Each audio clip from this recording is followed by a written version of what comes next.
Um, okay. Hi, my name's Morgan.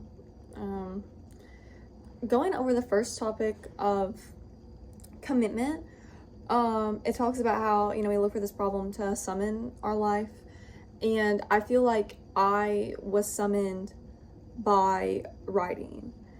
And that's something that I do feel really, really strongly about. Growing up, there was, I didn't really have access to books where I felt represented by what I was reading. And so I want to write books so kids don't have to feel that way, and like make characters that are accessible not only for them to read but to like feel seen and like have their experiences heard. Particularly I want to write middle grade fiction, like when I graduate and like start like writing professionally. That's like the genre I want to write. And I do feel really strongly about wanting to write for others. I think it informs my leadership because I want to uplift, and I feel like that's a strong part of like my leadership style. And so I feel like I'm doing that, but like through like my passion. um Speaking of the Enneagram, I was honestly a little surprised today. It typed me as a 7 just by a point. Normally I'm a type 2, wing 3. I do see 7 tendencies. I got really big into the Enneagram during COVID. So, like, I was doing like tri types and all of that. So I can totally see why 7 appears on my Enneagram cycle. However, I do feel that I'm more of a 2 wing 3 still. I don't think 7 really encompasses my personality all that well. I feel like a lot of 7s are very outgoing. I think sometimes I'm not. Like I can be kind of closed off, and I think 2s can like vary between like outgoing and like not. So I definitely more resonate with 2 than I do 7s. I can pick up a 7 tendency though, like when I need to. When I'm in a situation where I need to behave a little bit more outgoing, then like I can see how I would have 7 traits. I know that unhealthily 2s, they can like get really into people pleasing and then like start to like resent. And I have definitely been there. Like when I was like at like a really low point, I was doing a lot for other people, but I didn't really feel like I was reciprocated. And so I started to like, like build this resentment, even though like what I wanted to do was like care. And so I do know where unhealthy 2s can go.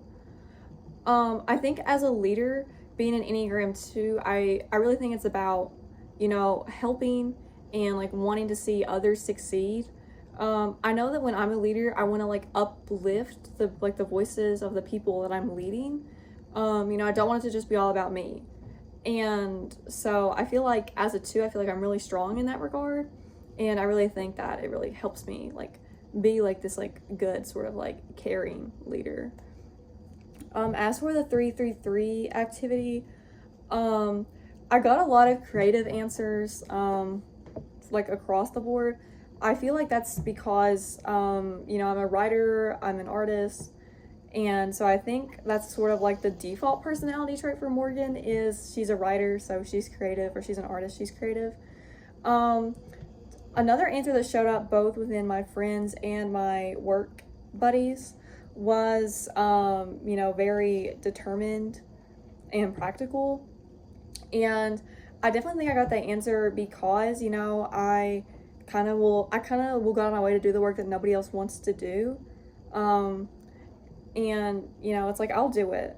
And, I'll do what I got to do to be sure that, everything stays the way, stays running. And so I definitely like see where that comes from. I would say overall it describes me. I would say those are 2 very good words, practical and creative, which I feel like, many might think are very contradictory words perhaps, but what's that saying? Life is a walking contradiction. So I definitely sort of feel like that sometimes. Um, as for the mindfulness tree, I definitely think I need to do more grounding and like just like bring myself like back to reality.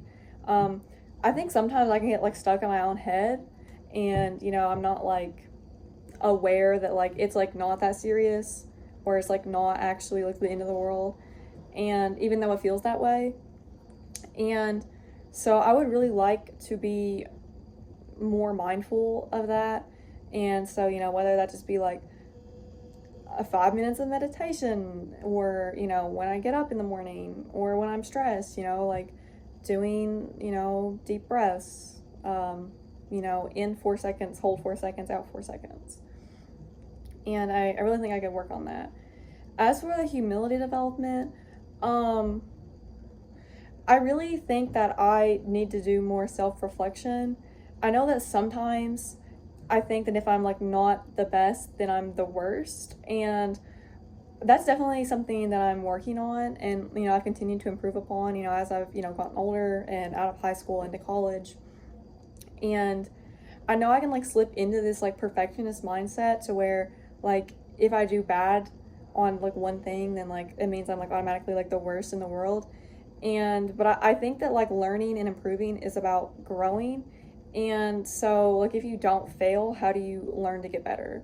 And so I'm definitely working on that. So self-reflection has been key there to give me like a good proper perspective on that mindset.